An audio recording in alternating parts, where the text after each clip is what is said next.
Om Ajnanatimidandasya Jnananjana Salakaya Chakshurumritam Yena Tasmai Shri Gurave Namah Ajnulambita Bhutto Kanakavadato Sankirtanai Kapitaro Kamalaya Taksho Vishwambaro Dvijavaro Yugodharma Palo Vande Jagapriyaro Karunabhataro Vande Shri Krishna Chaitanya Nityananda Sahodito Gauradaye Pushpavanto Chitro Samdo Tamamondo Vandeham Shri Ramakrishna Abhaya Charanasaho Sukhado Paramanando Sundaro Subhalapriyo He Krishna Karuna Sindhu Dinabandhu Jagapate Gopesha Gopika Kanta Radhakanta Namostute Tapta Kanchana Gaurangi Radhe Vrindavaneshwari Vrishabhanu Sute Devi Pranamami Haripriye Shri Gauri Vaishnava Guru Parampara Ki Jai Dauji Gopal Ki Jai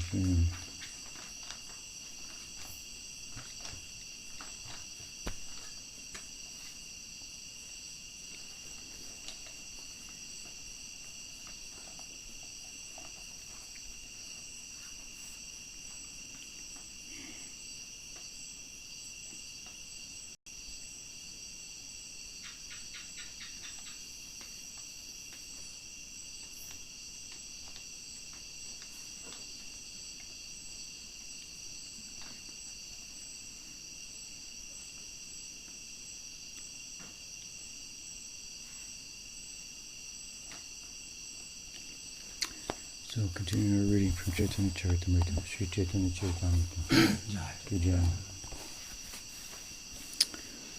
We heard last night that prior to the appearance of Chaitanya Mahaprabhu, Vishvarup Mishra was born, and he is referred to as Baladev Dham. So, a manifestation of Baladev, who is, as we were speaking, synonymous with the Dham, for that matter, with the abode of Krishna, presiding as he does over the Sandhini Shakti, which refers to existence. So, again, as we discussed last night, this includes the spiritual existence and the material existence, and in different forms than he manifests for such. Mahavishnu being an example of that, in relation to the material world, that he was said in the Bhagavatam verse that I think we concluded with, is woven into the fabric of. So, hard to get away from him. And in the form of Nityananda Prabhu, who will be introduced here briefly, also very hard to get away from. It's said that Chaitanya Mahaprabhu gave praying to whoever asked, and Nityananda Prabhu gave it to people who not only didn't ask, but said no thank you. So, we are wise to take shelter of him. Atev Prabhu Tanre Bole Badabai Krishna Balaram Dui Chaitanya Dai. So, he says that, therefore, because of what has been explained about Vishvarup, that he's the elder brother, Prabhu Chaitanya Mahaprabhu, he used to refer to him as Badabai, Badabai, older brother. And he says, Krishna Balaram Dui Chaitanya Nitai.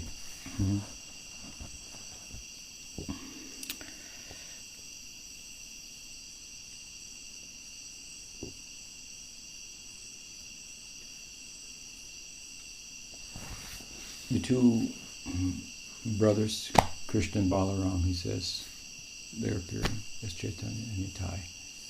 So having spoken briefly about the elder brother of Chaitanya Mahaprabhu, who is an angsa of Balaram, like the angsa of Balaram that appeared in Mathura, in Devaki before the birth of Krishna. So this angsa of Balaram is coming, preparing the way for Chaitanya Mahaprabhu's appearance in Caitanya-caritāmṛta, and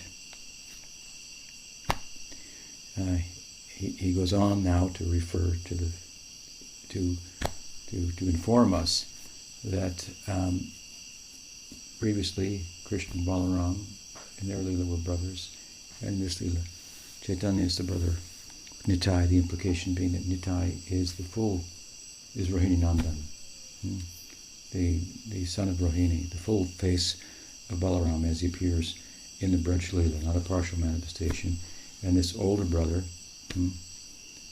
formally of Chaitanya Mahaprabhu, is this partial expansion.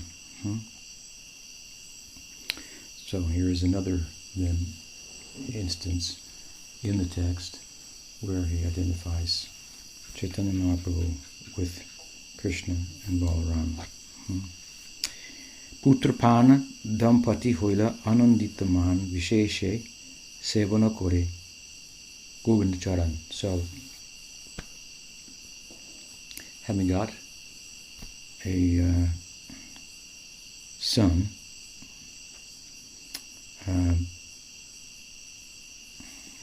the Jagannath Mishra and Sachimata, they were overwhelmed with Ananda. Hoila Ananditaman Vishesh Sevana Kori Govinda Charan. And in their joy, in their bliss, remember they had now 8 daughters that had passed away in birth. So even from an ordinary sense of view, they were joyful. And at the birth of their son, and so Govinda Charan, Kori, Sevana, Visheshe. They worshipped the lotus feet of Govinda. So of course they were religious people. Prabhupada makes a side comment here that religious people tend to worship God when things are going bad. But here, in the case of Sachi and Jagannath Mishra, things are going well and they're worshiping God. So underscores the idea that they were religious and a good example in this regard. More than that, of course, highly spiritual, but it's a nice point, and it's a lot of truth to it. But they worshipped their household deity. It says Govinda Charan, the lotus feet of Govinda, but of course they had a household deity. The place of Chaitanya Mahaprabhu's birth, of course, is significant to us, in particular in our lineage, coming as it does from Bhaktivinoda Thakur, in that it was Bhaktivinoda Thakur who discovered or uncovered or revealed the Yogapith, the place of Chaitanya Mahaprabhu's birth, and that which, with much effort, there was another place that was claimed to be the birthplace of Chaitanya Mahaprabhu, but he did not find that, from his spiritual sensibilities, he did not find that to be accurate. And so it would appear that just based on his own spiritual sensibilities, he undertook his own research.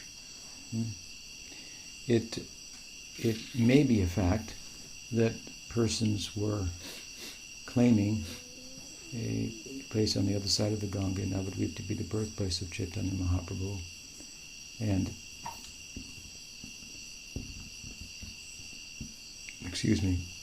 abusing that or using that to collect donations from pilgrims and so on and so forth.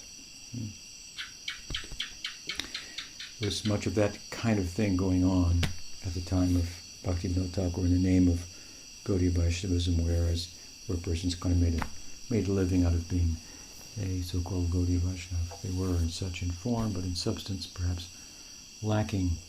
So it may be that this was the case with what was going on at the birthplace of the so-called birthplace of Chaitanya Mahaprabhu. But I don't think that in and of itself would have been enough for Bhaktivinoda Thakur to decide to find a different place, as it's thought by some. But it was his spiritual sensibilities that drove him and in that direction, and it was quite an extended bit of research from an empirical point of view that he did. And I think I mentioned the other night his empirical research of old maps and texts, and he went to libraries and studied and talked to people and so on and so forth. That was confirmed by a spiritual vision. Actually, I think that he had the spiritual vision from Godrum, which is on the other side of the Ganges is coming this way, and the Chalangi this way, and here's Mayapur, and Bhaktivinoda is living in the Godrum. So it said from the roof of his house he had a vision in Mayapur of what's coming to be the birthplace of Chaitanya Mahaprabhu in 2 nights in a row. And apparently his empirical research was not yet complete. But having that vision, then he went to the place, and then it matched up with his empirical research. There was Tulsi growing everywhere there. Muslims were living there, and they referred to it as Mayapur, I think, or something like that. So this was a huge thing for our lineage and for Gaudiya Vaishnavism in general, and Bhaktivinoda Thakur was instrumental and really the driving force behind it. I have read an unbiased, objective analysis of Bhaktivinoda Thakur's findings. This is from some time back, and the arguments against his position and so forth, and he prevailed from an empirical point of view. And again, that empirical point of view was first confirmed, if you will, by his ecstatic vision from the rooftop of his house in Godrum. I think Bhaktisiddhanta Saraswati Thakur was on the roof with him at the time.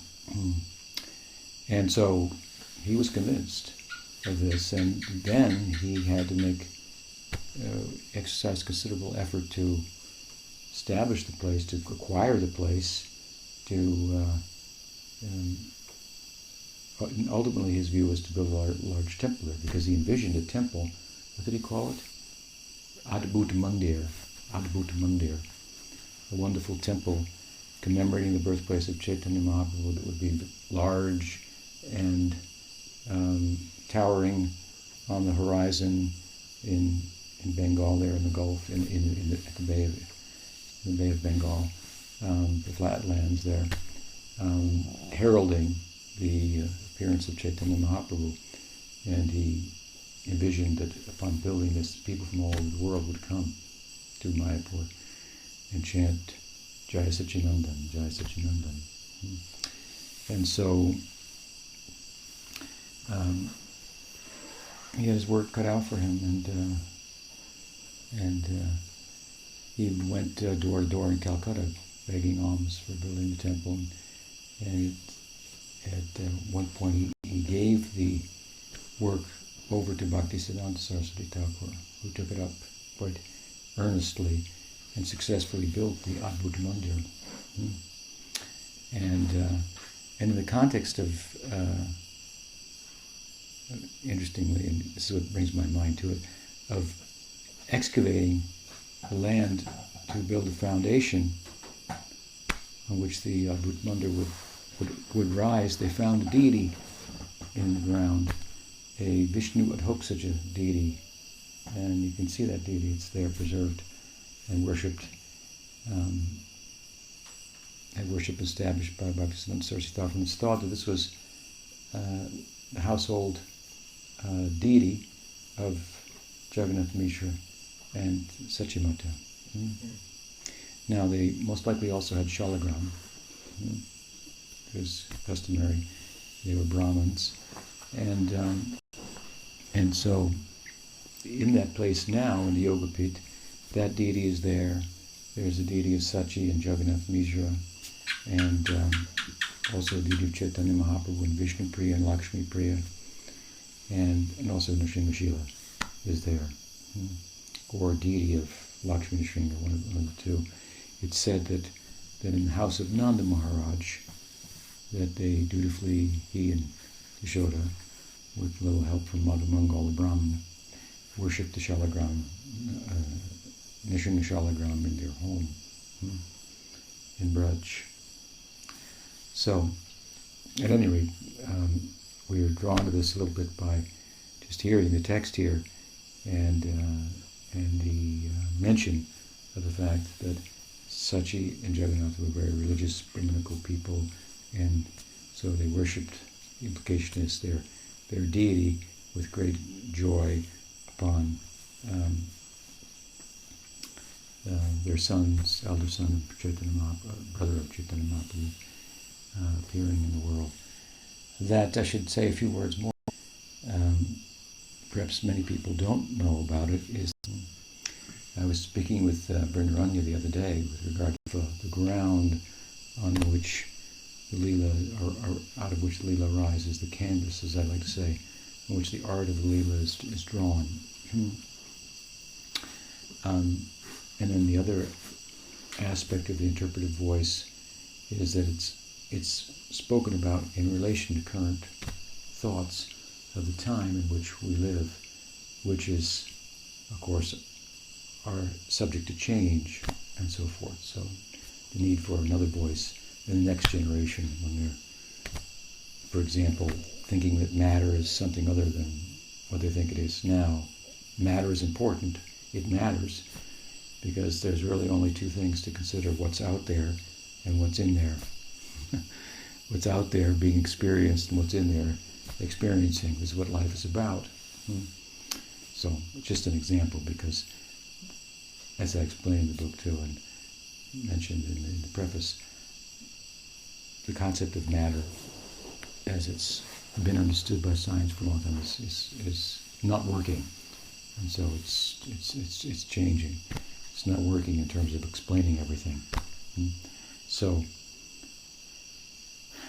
as it does in its currents of philosophical thought and observation and interpretation of data, for example, drawn from scientific exercise, then there's a need to continue to comment on such texts and so forth. So anyway, I was speaking to her about it, and she said, and this is very much, incidentally, in the spirit of Bhaktivinoda Thakur. Of course, we're not, and I think I mentioned this the other night, current, if you will. They knew the 7 philosophies, or whatever it was, 6 darshans of Bharat, of India at the time, the Vaisheshika, the Nyaya, the Karma Mimamsa, the Yoga, the Sankhya, and the Vedanta. These were the philosophies. So if you had, at the time, televisions, and they would call in Gautam from the Nyaya, and what do you think about this? And he would give his comments, and who was it? Kanada from Vaisheshika philosophy, and Vyas from the Vedanta, and so on and so forth. Patanjali from the Yoga Sutras. So these were the currents of thought at the time, and their commentaries on the Bhagavatam and their books that are based on the Bhagavatam and so forth. They all demonstrate that the Goswamis were acquainted with the currents of thought at the time, and they were explaining the Bhagavatam in light of these traditions, which they disagreed with because they were Vedantists. And then they were a new form of Vedantas, the Gaudiya Vedantas, and so forth. But when they disagreed in toto with another philosophical current of thought at the time, that doesn't mean they disagreed with everything in it. We publish articles, for example, on harmless sometimes, and some people say, what are you publishing that for? Well, it's how people are thinking about things that we also think about. Some of which we agree with, and some of which we don't. So the point is that the Goswamis were not really so insular in a way, but they were real members of the world, even though they were monks, monastics, and they were interacting with the world in a form of establishing a sampradaya. It was a religious world, and so forth. So Bhakti Vinod, of course, is doing that in relation to what we now call the modern world, in a way that kind of Gaudiya Vaishnavism didn't keep up with. As the Goswamis were up to date, so with generations and generations of Gaudiya Vaishnavism and the developing Western world and its influence and so on and so forth, we don't find that a ongoing interpretive voice, if you will, in terms of commentary. And so there was a dearth of that and a great need for that in the person of Bhakti Vinod filled that gap. And here we are, today, because of that. It's a great service on his part, and it requires quite a bit of insight and realization to be able to understand the principle and the essence, and then explain it in new ways, and so on and so forth. And again, then in relation to new thoughts.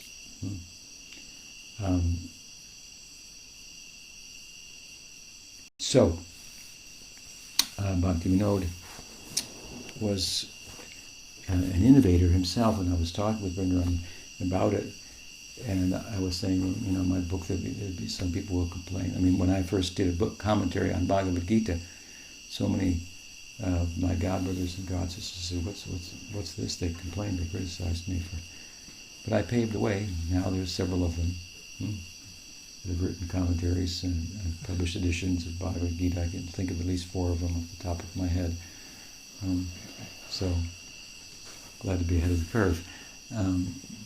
The argument was probably what's already, commented on in Bhagavad Gita. Of course, you know the story and the foolishness of such thinking and so forth. But it's a little bit, speak personally, it's a little bit of my history. I was always somewhat of a controversial person in a way. People sometimes complained to Prabhupada that he's preaching, and when I was distributing books, they said sometimes people are getting upset, and Prabhupada said, well, it's because he's preaching. If you don't preach, no one gets upset. If you don't preach, then you're going to ruffle feathers, and that's a sign that there's some power there. So, at any rate, we were talking about this, and when Rani brought up the point, it was an insightful point, I thought. She says, we read Bhakti Vinod Thakur now, and others do in the party of Bhakti Vinod. We celebrate his contribution and so forth. And as if it was just like, he had no opposition. But he had lots of opposition. But we don't know those people. They're in the dustbin, whoever they were. They've been just completely dismissed, if you will, as to use Prabhupada's language, as the train of the preaching goes on. The dogs continue to bark, but it doesn't have any bearing on its locomotion, on its progress, and so on and so forth. So we don't know who those people are. Disagreed with Bhakti, who those Vaishnavas were, and whatnot. When he wrote his Krishna Samhita and so forth, and spoke about the modern world, the way they think about things, and in his own way wrote in an interpretive voice, did it also to some extent in his Sri Krishna, in his Caitanya-caritāmṛta, largely in the Sri Krishna Samhita. So he had lots of opposition. But again, we don't. So we feel confident that if we make a good, sincere, and insightful contribution to the sampradaya, whether it be practical like our ashrams, or in a softer sense, in a literary form, then it'll be appreciated by persons who are Gaudiya Vaishnavas in due course, in the future. And they'll think, oh, they were so great. They had such good insights. It's an unfortunate climate today that you can write a commentary, a beautiful and insightful commentary on Shikshastakam, and you can hardly market it amongst Gaudiya Vaishnavas. Myself, I'm quite the opposite. If anybody comes out with anything about such topics, I'm eager to read it and give them at least an ear, see if they know what they're talking about. And even if they're non-devotees and talking about Chaitanya Mahaprabhu, I'm eager to read and hear of Krishna something, what they have to say, what is their perspective. So this should be our spirit. Not that we already know about Chaitanya Mahaprabhu. Well, I know the Shikshastakam. But I need to read that book for. So this is an unfortunate. I'm not saying this to say I'm anything significant or important, but I'm just saying this is an unfortunate nature of the present community of Gaudiya Vaishnavism. So full of sectarianism and often very eager to go and convert people without any thought that they themselves should go deeper and convert more of themselves, and as in doing so come to think about even differently than what you used to think it was. What is the implications of the teaching and so on and so forth. This is very important. This ongoing eagerness to grow, to change in relation to the teachings and so forth. This is the guru should try to keep his or her students in that spirit. Prabhupada was always bringing out a new book every month, so he was good at that. But that has to go on. That's the point. So, at any rate, this is our party bar, Bhakti-Vinod party bar. He did a controversial thing there to say that's not the birthplace of Chaitanya Mahaprabhu, and I'm going to find it. And he did, as I say, based on empirical research and based on his vision, and made the effort to establish the place, and ultimately gave that service to Bhaktisiddhanta Saraswati Thakur, who did so in grand style. Now, that said, this is the point I wanted to make. It's interesting, and not a lot of people know this, but the guru, the Diksha guru of Bhaktisiddhanta Saraswati Thakur Bhakti-Vinod Thakur disagreed with Bhakti-Vinod Thakur, and in a Bengali periodical, publicly disavowed or rejected Bhakti-Vinod as his disciple for his claim as to the birthplace of Chaitanya Mahaprabhu. What to do?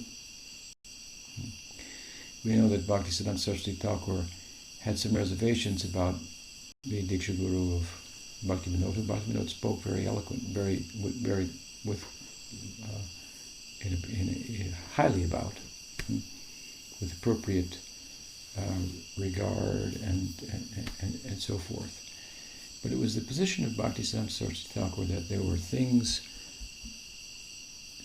found in Bhakti-Vinod Thakur that were not found in his Diksha Guru. But those things were found in Jagannath Das Babaji, who was considered a Siddha Purusha at the time. And while Bihari Goswami, the Diksha Guru of Bhakti-Vinod, rejected him for finding the place, for making a claim as to the place of Chaitanya Mahaprabhu's appearance,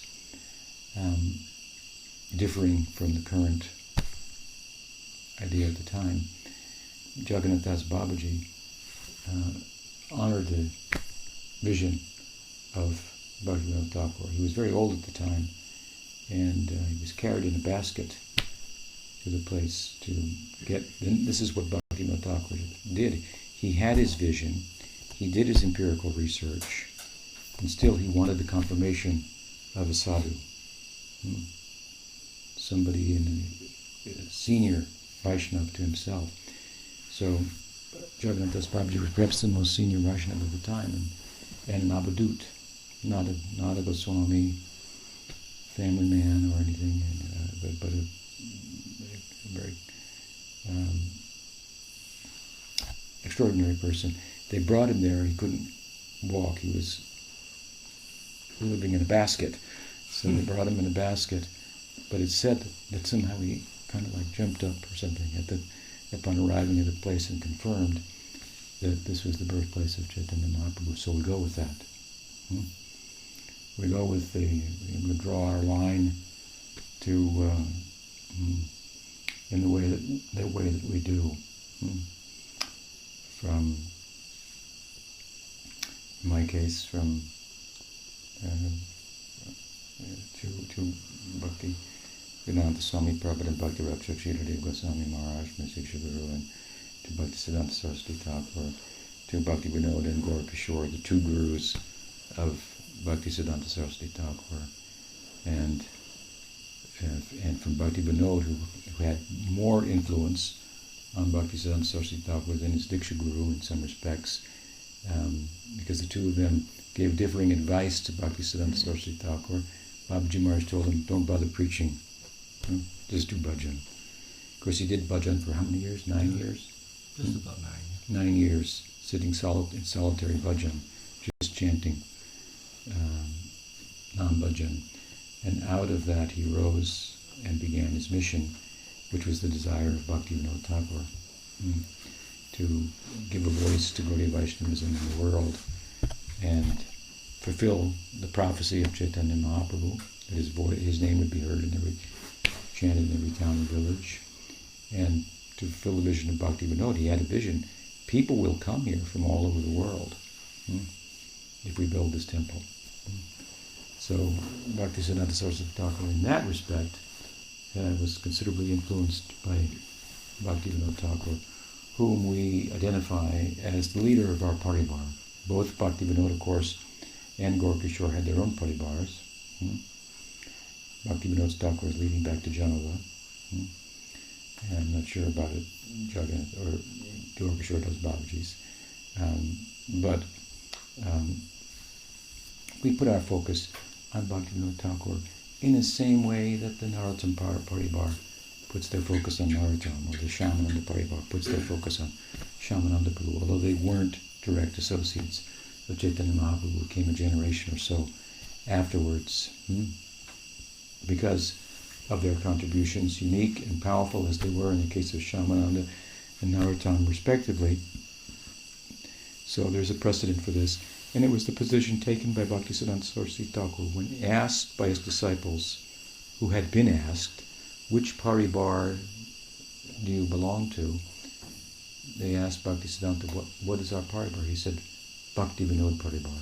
So we don't disrespect the gurus in the line of Diksha from Bhakti Vinod on back to Janava or Gaura Kishore Das Babaji Maharaj's, but we don't think it's necessary to record all their names. There was a time, and some of the paribars still carry on this tradition, that when giving initiation, one would give a Diksha Patra, a letter, and the letter would say, this is your paribar, and these are the names of the gurus, and your lineage going back to the time of Chaitanya Mahaprabhu.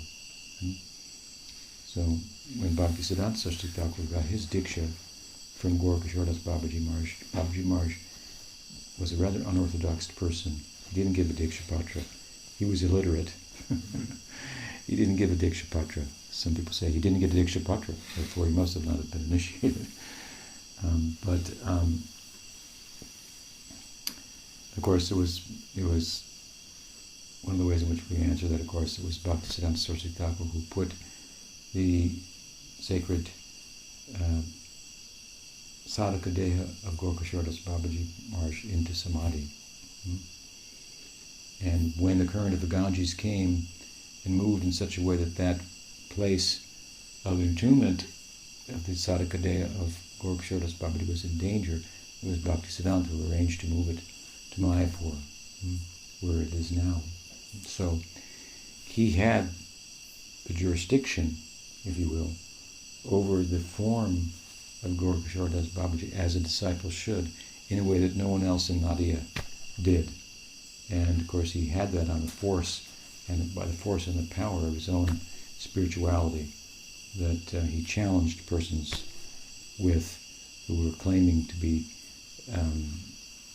the persons who should have the right to determine the place in which and preside over the placing of Gorakshordas Babaji in Samadhi. Babaji Maharaj had said that when I die, I would like to have my body dragged through the streets of Nadia, like tied to a vehicle of some type and dragged. So that's what they were preparing to do. Apparently, Bhaktisiddhanta took exception to this and stood up and so on and so forth. So there's following the letter of the law and then understanding the spirit of it and the mood behind it and so forth. This is the humility of Gorakshordas Babaji Maharaj. And of course, it's also significant, there's a little bit of history, if you don't mind, significant that Bhaktisiddhanta Saraswati Thakur was also initiating disciples in the presence of Bhaktivinoda Thakur and Gorakshordas Babaji Maharaj, obviously with their blessings. Indeed, he gave sannyas to Bhakti Tirtha Maharaj. So he introduced his sannyas, which was an innovation also in the Gaudiya Sampradaya. Some people question about the validity of innovations within Sampradayas. One of those innovations was the establishment of a monastic order of sannyasins who would travel and preach and so forth. Is also giving the Brahma Gayatri and the considerations behind that for preaching in the times. These are innovations. Some people take exception to them. Someone had written to me about this. This is a little bit on my mind. To the innovations of Bhaktisiddhanta Saraswati Thakur. They challenged, where did he get the Brahma Gayatri? I said, from Bhaktivinoda. Bhaktivinoda's not a Brahmin, but he's a Kayasta. Kayastas are said to come from Chitragupta, with the scribe of Vyas. Yamaraj, of Yamaraj. Scribe of Yamaraj, Dharmaraj himself. And so in the lore, if you will, it is described that the Kayastas were a combination, they were blessed as a combination of being Brahmins and Kshatriyas together, so they did chant the Gayatri mantra. I mean, so where did he get the mantra? It has to come from the Sampradaya Vihinas Ye Mantraste Nispalam. Without, if your mantra doesn't come from a Sampradaya, it has no power. This was the claim. So some people apparently now on the internet are making, this is an old story, but they're doing it in the current times, new people, the polemics continue, and this against Bhaktisiddhanta Saraswati Thakur and our Paribar, that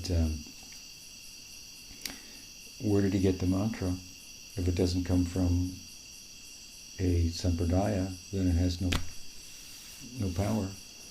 Of course, he also gave the Kam Gayatri and so on and so forth. Some people say, well, how do we know he got that from Gorakshor?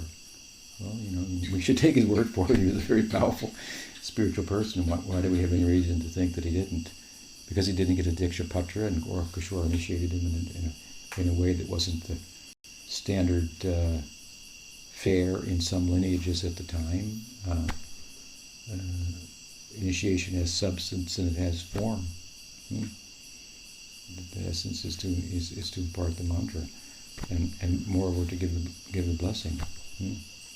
share the faith and so forth. So these are form over substance articles, and the arguments should be substance over form. That's a spiritual argument.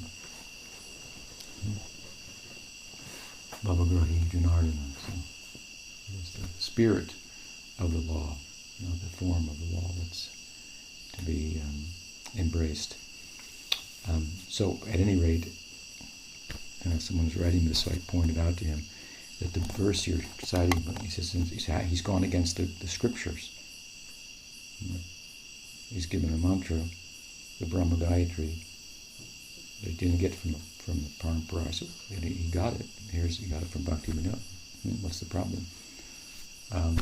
But besides that, I pointed out to him, the verse that you're citing from the Padma Purana is part of a verse that says that there are only 4 sampradayas, Vaishnava sampradayas, and if you don't get your mantra from one of these sampradayas, it has no fruit. Now the interesting thing and ironic thing is that within Gaudiya Vaishnavism there is a split in which some people, some Gaudiyas, identify Chaitanya Mahaprabhu's sampradaya as being connected with the Madhva Sampradaya. We call it the Brahma Madhva Gaudiya Sampradaya. Some say, no, we have no connection with the Madhvas. Chaitanya Mahaprabhu started his own sampradaya.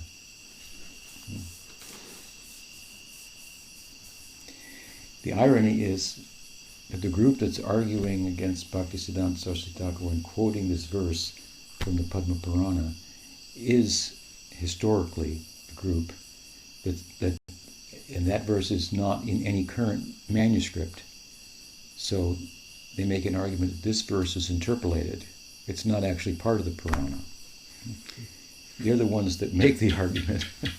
And now they're invoking the verse to criticize Bhaktisiddhanta Saraswati Thakur. On the other hand, Bhakti Vinod Thakur accepted the verse, and therefore he argued, following the writings of Kavi Karnapur and Baladev Vijayabhushan, who lists in their paribar members of the Madhva Sampradaya, and say that Chaitanya Mahaprabhu Sampradaya is coming in the line of Madhva, and new insight, innovation is there. So it's one of the 4 Sampradayas, but within the Sampradaya there's innovation.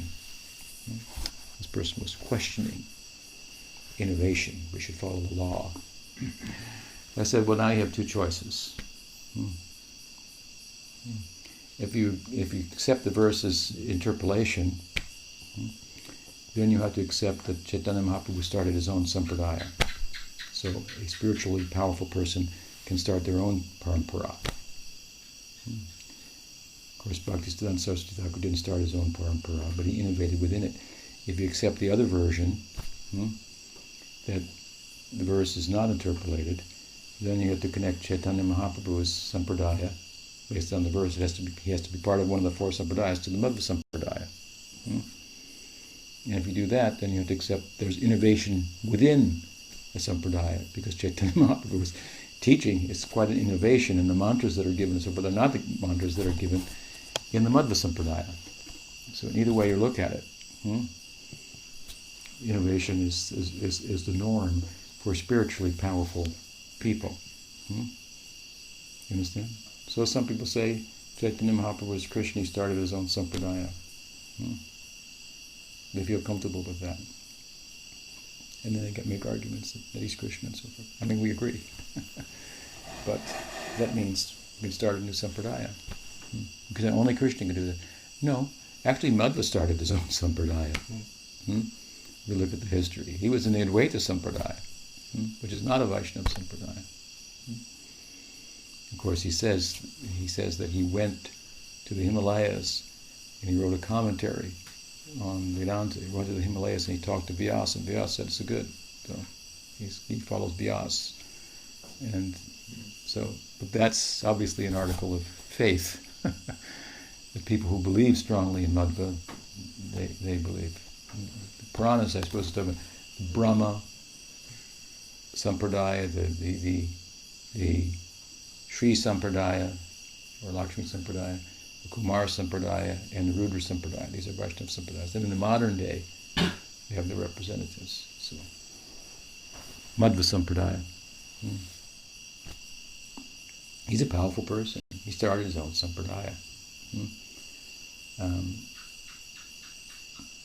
And it is the modern representation of the Brahma Sampradaya, where a certain metaphysic is articulated. And from within a Sampradaya, that there be innovation, there's precedent for this too. This is found in the Ballava Sampradaya. We call it the Ballava Sampradaya. It's actually the Rudra Sampradaya or the Vishnu Swami Sampradaya. And in that Sampradaya, in ancient times, you find the famous Bhagavatam commentator, Sridhar Swami, who Chaitanya Mahaprabhu much appreciated. Ballavacharya had a new commentary on the Bhagavatam, or the Sampradaya, and some differences from Sridhar Swami and so forth, and so on. Chaitanya Mahaprabhu blessed him, and he pushed him hard. Well, he said, you're not going to find this in Sridhar Swami's commentary, or in Vishnu, anything from Vishnu Swami, or anything in the Sampradaya of Vishnu Swami prior to Ballava. Pushti Marg, the Maryada Marg, and so on and so forth. So many innovations within that Sampradaya, new insight and light, and so forth. So a little history. And of course we follow Bhakti-Vinod Thakur, we follow the verses of the Padma Purana, there are 4 Vaishnava Sampradayas, and we connect our Sampradaya. As I say, Kavi-Karnapur is associate of Chaitanya Mahaprabhu. He gives a list of his Parampara, and it includes Ishwar Puri, Chaitanya Mahaprabhu, Ishwar Puri, Madhavan Puri, and then start a list of Madhvas. And Baladev Vidyabhushan, the Gaudiya commentator on Vedanta, who wrote the Govinda Bhasha, his description of his lineage is the same, so we have good reason to make that connection. Even though in substance, that's in form, in substance, the teachings of the Gaudiya Sampradaya are certainly distinct from the Madhva Sampradaya, and therefore, as I say, they constitute considerable innovation within a Sampradaya, or if you want to look at it the other way and find those verses to be interpolations, then you say implicitly that powerful persons can start Sampradayas. Lineages. And Chaitanya Mahaprabhu did it, and many Gaudiyas make this claim. It's fine either way. So, we then find as something extraordinary in Thakur Bhakti Vinod. And so we highlight him in the lineage, we respect him, and we draw our line back to him, to Jagannath Das Babaji. But we don't teach the list of other people in his line or the other people in the list of Gaura Das Babaji Maharaj, the 2 gurus of Bhakti Siddhanta. We're not against them, we venerate them. You can get lists of who they are and so on and so forth. But the idea that you have to have a list of all of them when you get initiated, otherwise how you can do the Siddha Pranali and so forth, breaks down a little bit as you go on in time. How long will the list be in 10,000 years? And that'll be your meditation. Kali Yuga is supposed to go on for another 400-some thousand years. So let's give it 200,000 years. And when you get your disciple and you give initiation, make sure you give them the list, the Diksha Patra with the list of all the gurus over the last 200 years and what their swarups are and their names are. And, the practical thing. In our Bhakti-Vinod Thakur, in our lineage, is very practical, very pragmatic, is to draw the line and so forth in a way in which, for example, Pujapad Sridhar Maharaj talked about it. If in the scientific community we want to talk about the contributions in science over hundreds of years, then we will select powerful persons, luminaries, Copernicus, Newton, Einstein. We know there are many bona fide scientists who contributed in between and so forth. We can't keep track of all of them. And they may have dutifully carried on taught science appropriately in their time and so forth. These persons were innovators. The innovators should be highlighted, not dismissed. They should be highlighted. They give the teaching life in the current times. That's the life of preaching, is really innovation and separating the substance from the form, principles from details, changing details to deliver the principle, and so forth. This is what preaching is all about. This is what keeps a lineage, as I say, alive and current. And so, in our lineage, we do highlight Bhaktivinoda Thakur for his work. And well, some people like to highlight my Guru Maharaj for his contribution, and appropriately so. At the same time, it should be noted that he himself taught us that his work, his mission was the mission of Bhakti Vinod, because he was taught by Bhaktisiddhanta Saraswati Thakur that you are in the Bhakti Vinod Parivar. Again, when asked, I think I mentioned this before, by one of his disciples about Bhakti Vinod Thakur's statement, I left this world, my work undone. When Prabhupada was asked, what did he mean? Prabhupada said, he could have done everything. But with his mercy, he left something for us to do, some small work. Of course, it's the humility of Prabhupada. He did big work in terms of wide circulation of Gaudiya Vaishnavism. The work of Bhakti Vinod was a little different and significant in its own right, obviously, interfacing with modern times as he did. Prabhupada carried that out, continued to do that.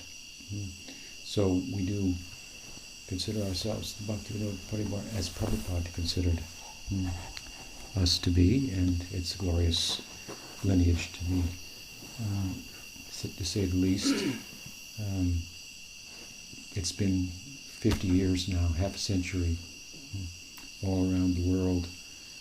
Uttam Bhakti has been glorified. Someone said, well, so what? So there's a lot of people. So there's a lot of people in the Catholic religion too. Rajneesh had a lot of followers. Just because you have a lot of followers doesn't mean anything.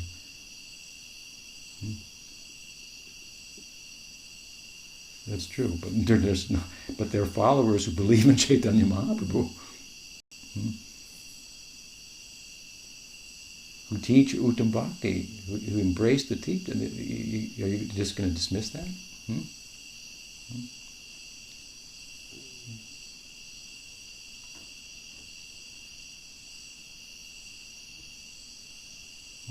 You can make the same arguments that you're making against Bhakti Vinod, against Bhakti Siddhanta, against Mahaprabhu, like I was saying. He started his own sampradaya. But he's Krishna. Huh? Says who? Well, Krishna's Kaviraj Goswami said that he revealed himself as Krishna. And unless it's proven to me that he's a liar, I believe him. Oh, so you have faith in that. Where did you get that? That conviction in Krishna's Kaviraj Goswami. Could it have been from our Parivar? Yes, certainly it was, without a doubt. In other words, this person was corresponding with me about this thing. His conviction in the Goswamis, this is all coming from our preacher, the preaching of Bhakti Siddhanta, Bhakti Vinod Thakur, my Guru Maharajas, and so forth. So this is a very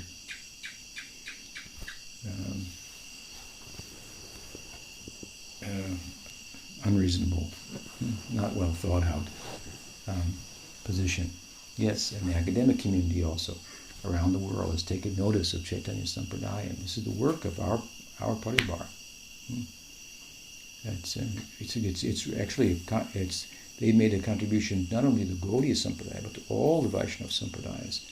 Because when Prabhupada when first came to America, I mean, if you went to any university anywhere, what Hinduism was Advaita Vedanta. There was practically nothing. There was a little bit here.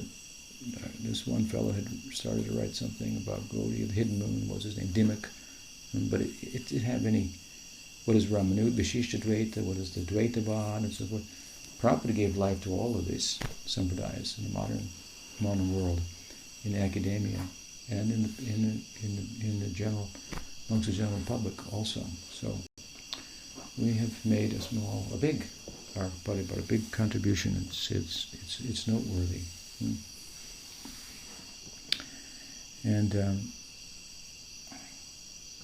And part of that, as I say, how we got into this is, of course, Bhaktivinoda Thakur is establishing the birthplace of Chaitanya Mahaprabhu in Mayapur, Shri Yogapith. And here, we're drawn to that in this brief discussion from some correspondence I had, but also from the text here, in which it's mentioned that upon the birth of Vishvarup, they worshipped Jagannath Mishra and Sachimata. They worshipped within their household, their god. They were religious people. From there we got into who was their deity in their home, and how the deity was found, so on and so forth. Anyway, a little bit more. We'll read. Choda Shata Chai Shakke Shesh Mag Mase Jagannath Sachiradehe Krishna Praveshe. So, 1406 of the Shak era, which corresponds with 1485 AD, or CE, right? Common era. Krishna entered the body of Jagannath Mishra and Sachi. Now we've gone on from Vishvarup, the elder brother, now we're starting to talk about the birth of Chaitanya Mahaprabhu. He's noting here, 1485, but Chaitanya Mahaprabhu appeared in 1486, 13 months later, so that's an interesting point. Mishakahi Sachistani Deki Anarita Jyotirmaya Dehageha Lakshmi Adhishtita. Jagannath Mishra said to Sachi, I see wonderful things. Your body is effulgent, as it appears as if the goddess of fortune were now living personally in my home. Anywhere and everywhere I go, all people offer me respect. Even without asking, they voluntarily give me clothes and rice. Sachi kohe, mui dekhan, akash upare, divya murti loka, shab yena stuti kare. And she replied, I've seen these visions in the sky, like gods, and praising and so forth, and offering prayers. I don't know how to deal with it. Jagannath Mishra kohe, swapna jedekila, jyotirmay dham, more hridai pashila. I had a dream, and in the dream, the Lord's abode appeared in my heart. Amar hridai hoite gela tomar hridai, hena bhuji janmi ben kon mahashaye. From my heart it entered into your heart. I therefore understand that soon a great personality will take birth. So this is the preface here to the birth of Chaitanya Mahaprabhu. And of course we see we have our own version of the Immaculate Conception here, both with regard to Krishna and Chaitanya Mahaprabhu. The idea here, of course, with Krishna's birth, and it carries through with Chaitanya Mahaprabhu's appearance, is that the appearance of God in the world is a spiritual affair. He comes under the influence, as he says in the Gita, of his own internal energy, Atmamayaya. And the appearance, the birth of Krishna is, from an interpretive, to speak about it, this Leela in an interpretive voice, is synonymous with what we call Diksha, initiation. So, therefore, we see the conception came within Jagannath Mishra, blossomed in his heart. He shared his heart with Sachi, and Chaitanya Mahaprabhu appeared, and all the gods and goddesses are celebrating this. What does Prahlad say? Prahlad Bhakta, Bhagavatam. He says, yes,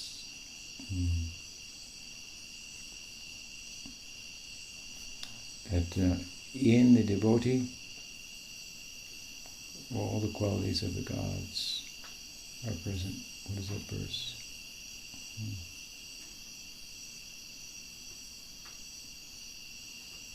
The last line. And those are not devotees. They only have shadows of good qualities. They're mental qualities, not spiritual qualities. Well, it's a famous verse. I know it, but anyway, the glorification of the devotee. So the point is that again, the abode where the Lord resides, if you will, appeared in his heart. He shared it with Sachi. The gods are all celebrating. This happens in Diksha.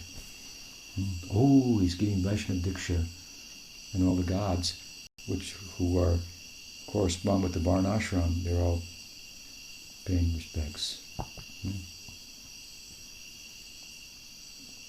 Prabhupada made some comments along these lines once when he gave a talk in London that had been arranged, and not too many people showed up. Prabhupada's disciples apologized and said that they're sorry that nobody came. He said, what do you know? I was there, and this one and that one. This is Prabhupada's perspective. So there's a way, if you will, to see them. We should take it on faith. Again, the principle is what? Varnashram is transcended. Varnashram Dharma is transcended by Vaishnava Dharma. Bhakti Marg transcends the Varnashram.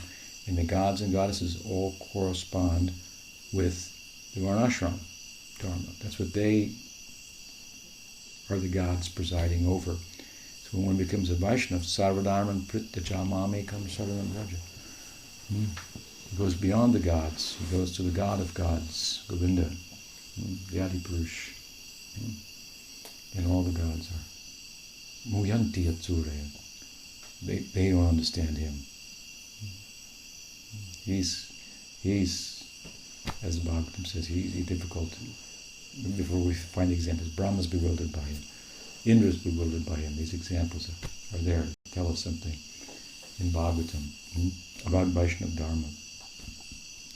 And so these birth stories, Chaitanya Mahaprabhu of Krishna in Bhagavatam, they are a metaphor for Diksha. Diksha is a significant thing. Some conception has to come in the heart of the Guru. It has to be shared in seed form through the mantra and so forth.